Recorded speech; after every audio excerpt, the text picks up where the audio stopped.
जय हिंद दोस्तों, आप लोग कैसे हैं। हम आशा करते हैं कि आप लोग अच्छे ही होंगे। आज हम फिर से आपके लिए लेकर आए हैं बहुत ही रोचक, मजेदार, शिक्षाप्रद और प्रेरणादायक कहानी जिसका शीर्षक है सुनहरा अखरोट। प्लीज सब्सक्राइब माय चैनल के यादव हिंदी कहानी। अब शुरुआत करते हैं। बहुत समय पहले की बात है। एक गांव में एक लोहार और उसकी पत्नी रहते थे। उनके पास धन दौलत किसी भी चीज की कमी नहीं थी। दुख तो सिर्फ ये था कि उनके कोई संतान नहीं थी। एक रात लोहार की पत्नी ने सपना देखा। उसे एक घने जंगल में एक पेड़ दिखाई दिया जिसकी टहनी फलों के बोझ से झुकी हुई थी। उस पेड़ की टहनी पर एक बड़ा सा सुनहरा अखरोट लटक रहा था। जब वह ये सपना बराबर 3 रात तक देखती रही, तब उसने अपने पति से कहा, तुम जंगल में जाओ और मुझे वह सुनहरा अखरोट लाकर दो। लोहार को इस बात का विश्वास तो नहीं हुआ, पर वह चल पड़ा। चलते चलते आखिर वो उस घने जंगल के बीच में पहुंच गया। वहां उसे वही पेड़ नजर आया जिसकी टहनी झुकी हुई थी और उस पर सुनहरा अखरोट लटक रहा था। जैसे ही उसने हाथ बढ़ाकर टहनी से अखरोट तोड़ा, पास से एक गिलहरी क्रोध में आकर बोल उठी, तुमने ये अखरोट तोड़ने का साहस कैसे किया। वो गिलहरी कोई साधारण गिलहरी नहीं थी। उसके बाल दूध की तरह सफेद थे और गले में सुनहरे अखरोटों की एक माला थी। लोहार ने बड़ी विनम्रता से कहा, जंगल की महारानी, आप मुझसे नाराज मत हो। मुझे मालूम नहीं था कि इसे तोड़ने की मनाही है। मैं इसे अपनी बीमार बीबी को दूंगा। गिलहरी बोली, तुमने सच बात कह दी, इसलिए मैं ये अखरोट तुम्हें उपहार स्वरूप देती हूँ। अपनी पत्नी से कहना कि वे इसका गूदा खाकर इसका छिलका रख लें। तुम्हारे घर में 2 जुड़वा लड़कों का जन्म होगा। जब उनकी उम्र 20 साल हो जाए तब उन्हें आधा आधा छिलका दे देना और उनसे कह देना कि वे दोनों जंगल में चले आएं और जहां पेड़ पर हुदहुद की ठक ठक सुने वहां ये छिलका धरती पर फेंक दें। तब उन दोनों के भाग्य का निर्णय हो जाएगा। सफेद गिलहरी ने जैसा कहा था वैसा ही हुआ। लोहार की पत्नी के 2 जुड़वा लड़के हुए, लेकिन दोनों रंग रूप में एक दूसरे से काफी भिन्न थे। एक लड़के की आंखें गहरे स्याह थीं जबकि दूसरे की भूरी थीं। धीरे धीरे दोनों जवान हो गए। दोनों सुंदर और सुडौल थे, लेकिन काली आंखों वाला लड़का स्वभाव से क्रूर और निष्ठुर था और भूरी आंखों वाला सहृदय और दयालु था। जब वे 20 साल के हुए तो पिता ने उन्हें अखरोट का आधा आधा छिलका दिया। लड़के जंगल में चले गए।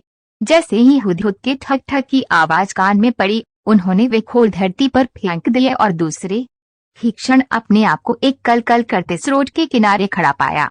सफेद गिलहरी उनके सामने एक टहनी पर बैठी थी।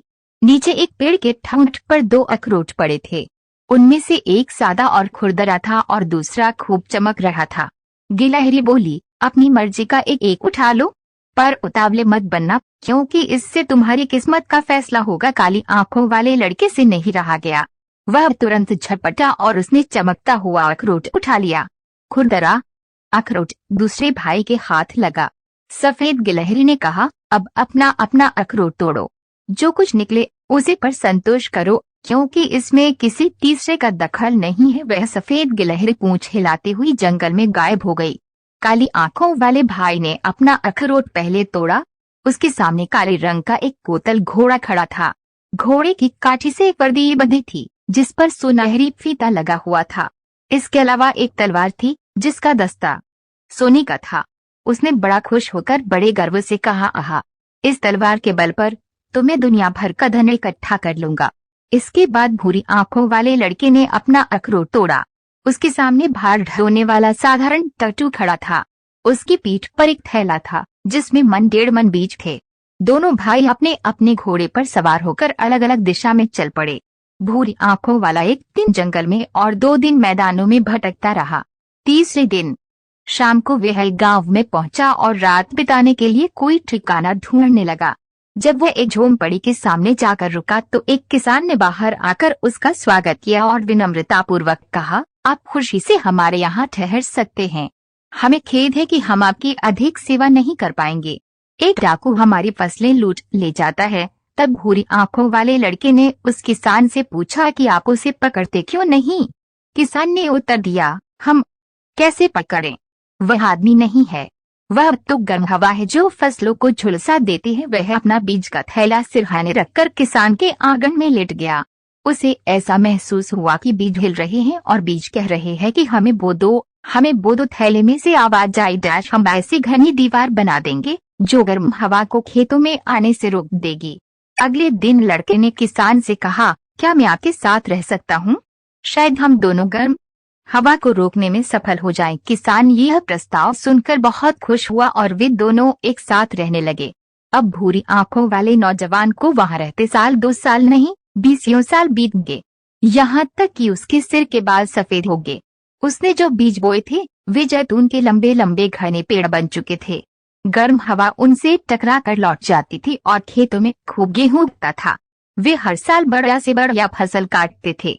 गेहूं की पकी हुई बालियां देखकर भूरी आंखों वाला व्यक्ति खुशी से खिलखिला उठता और अपने भाई को याद करके सोचता, यही मेरा सोना है, जाने उसका क्या हाल होगा। एक बार वह किसी दूसरे गांव में से गुजर रहा था। उसने देखा कि एक नन्हा लड़का अखरोट के छिलके से खेल रहा था। छिलक आधा सोने का और आधा लोहे का था।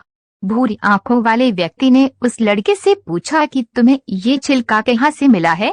तब उस लड़के ने जवाब दिया, इसे मेरे पिता जी लड़ाई के मैदान से इसे लाए थे।